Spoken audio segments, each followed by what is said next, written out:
Hello and welcome to Adam's Music Box. I can't say that it's been a good day because we've lost another legend. This time, Chuck Mangione has said goodbye, and Chuck is someone whose music I have always loved. In fact, his brother Gap is another great musician, with Gap on piano and with Chuck on his trademark flugelhorn and sometimes trumpet and other instruments as well, because they're both multi-talented. They did a lot of great albums together, beginning in the early 60s when they were playing, traditional sort of boppy type of jazz. But Chuck really particularly found his voice in the 70s, playing a very laid back style of jazz fusion. Now, I will not call this smooth jazz, which was something that came later as a record label concoction. This was laid back, funky, groovy, jazzy music within that wider family of fusion.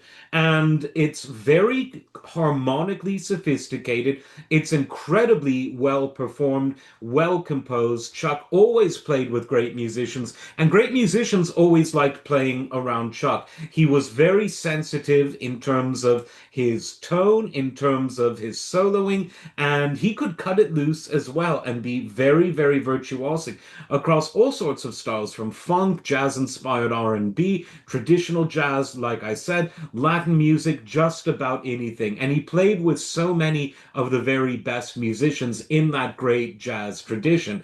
Of course, most people from the wider world of popular music will know him for the album and song Feels So Good, which was one of the top instrumental hits of all time. And there was a lot of stiff competition in the late 70s for hits, and there were some instrumental ones that were doing pretty good as well. But it was because it was such a great melodic tune that he played.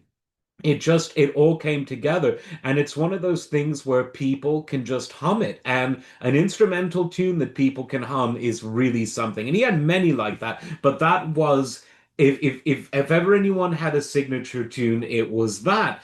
And of course, he had something of a second life while continuing to record and perform at festivals and at concert halls around the world. He voiced his own character on one of my very favorite shows, Mike Judge's King of the Hill. Seems like we're losing a lot of people associated with King of the Hill lately.